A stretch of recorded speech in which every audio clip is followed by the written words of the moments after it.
დღეს გადავწყვიტე გაგიზიაროთ ბატატის ანუ ტკბილი კარტოფილის ჩითილების გამოყვანის ჩემი ბური ვერსია. სუპერმარკეტში ძალიან კარგ ფასად ვნახე ბატატის ტუბერები და ამიტომ წელსაც მომინდა რომ ჩითილები გამომეყვანა.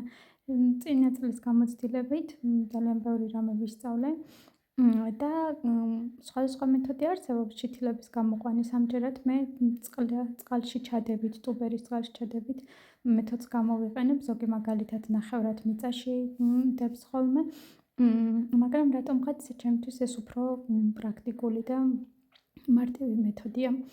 როგორც ხედავთ, ტუბერებს აქვს პატარა ჩხირები გაკეთებული, რომ არ ჩაიძიროს ქილაში. ქილა აუცილებლად უნდა იყოს გამჭვირვალე, რომ მზის სხივი კარგად მიიღოს. მუდმივად სჭირდება სითბო, ასევე თბილი წყალი და მზის სხივები. ეს თანათანობით იზრდებოდა ჩითილები, პატარა ღივები გამოუვიდა, შემდეგ გაიზარდა, თვითონ ამ ღივებმაც ფესვები გამოიტანა და საკმაოდ სწრაფად მოხდა ეს პროცესი. ამიტომ მომიწია რომ დამეჩქარებინა და ჩამიტარებინა ოპერაცია ბატატის ტუბერისთვის. ამისთვის დაგჭირდება სუფთა მაკრატელი, რომელიც სპირტით უნდა გაიწმიდოს, რომ არ დაეზიანდეს თვითონ ჩითილი მოჭრისას. სუფთა 2 ცალი წყლის ქილა და ახლა შევუდგეთ ჩითილების მოჭრას ბატატზე. როგორც ხედავთ, ძალიან ფრთხილად უნდა მოიჭრას, რომ არ დაზიანდეს თვითონ ტუბერი, რადგან ეს ტუბერი კიდევ გამოიღებს ახალ ღივებს წყალში დაბრუნების შემდეგ და ამიტომ უნდა ვიფრთხილოთ, რომ არაფერი დაუზიანოთ. ფრთხილად უნდა მოუჭრათ ჩითილები. უმეტესობას უკვე თავისი ფესვიც ჰქონდა გამოტანილი. შემდეგ დავითვალოთ, რამდენი ჩითილი მოგწა ერთმა ტუბერმა.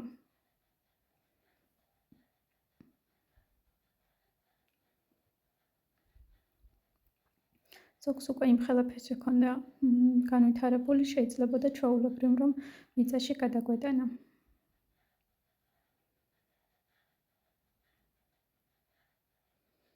ესე ფრთხილად დავაწყობთ ყველა ჩითილს. ნახეთ რამხელა ფუნჯა ფესვი აქვს განვითარებული.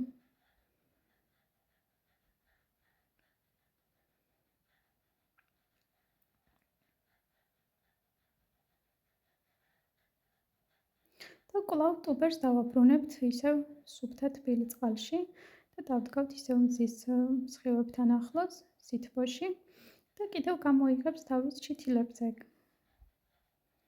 რადგან ჩითილები უკვე გრძელი იყო და მე ცოტა დამიგვიანდა მისი მოჭრა მოცილება ტუბერიდან, გადავწყვიტე რომ გადამეჭრა შუაზე, ქვედა ფოთლები შემეცალა, რადგან არ სჭირდებოდა და ყველათ ენერგიას აკარგვინებდა.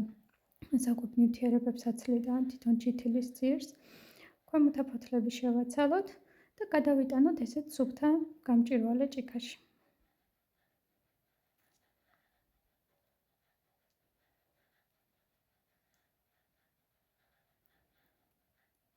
ძალიან მარტივი პროცესია. უბრალოდ უნდა ვიცადეთ, რომ ეს ფესვები არ დავაზიანოთ.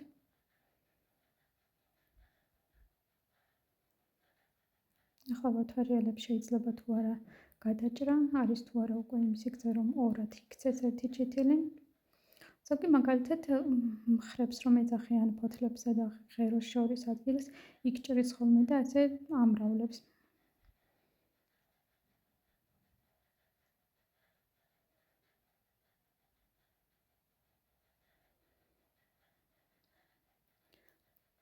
სუნთელი ჩითილი გადავიტანეთ სუფთა წყალში, ესე გამოიყურება საბოლოოდ და ახლა გაჩვენებ თანათანობით როგორ უვითარდებოდა ფუნჯა ფესვები.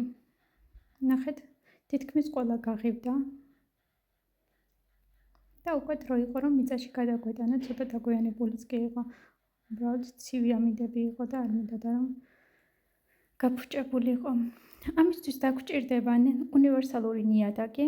მე მქონდა ეს გამოწერილი ერთ-ერთი საიტიდან სპეციალური ბოქსები, ჩანთები, ბეგინები და ქვემოდან მქონდა ესეთი პრაწუნიანი, გასახსნელიანი ჯიბე, რომელიც ბატატისთვის იდეალურია. ნახეთ როგორ აქვს ფესვები ჩახვეული ერთმანეთში.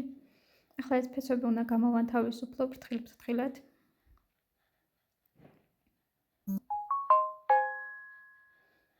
ყველა არის აბსოლუტურად გაღებებული, ყველას აქვს ძალიან კარგი ფესვის განვითარება. ახლა ერთმანეთს დავაშორებ, დავაცალკევებ.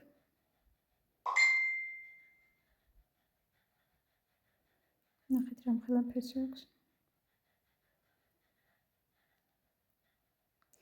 ერთი ბატატი უდრის ჩემ შემთხვევაში ჯანსაღ 11 ჩითილს და წარმოიდგინეთ ეს თითო ჩითილი კიდევ რამდენ ბატატს იძლევა ტუბერს. რადგან ორი ცალი ჩანთა მქონდა მხოლოდ გადავანაწილე ეს ჩითილები.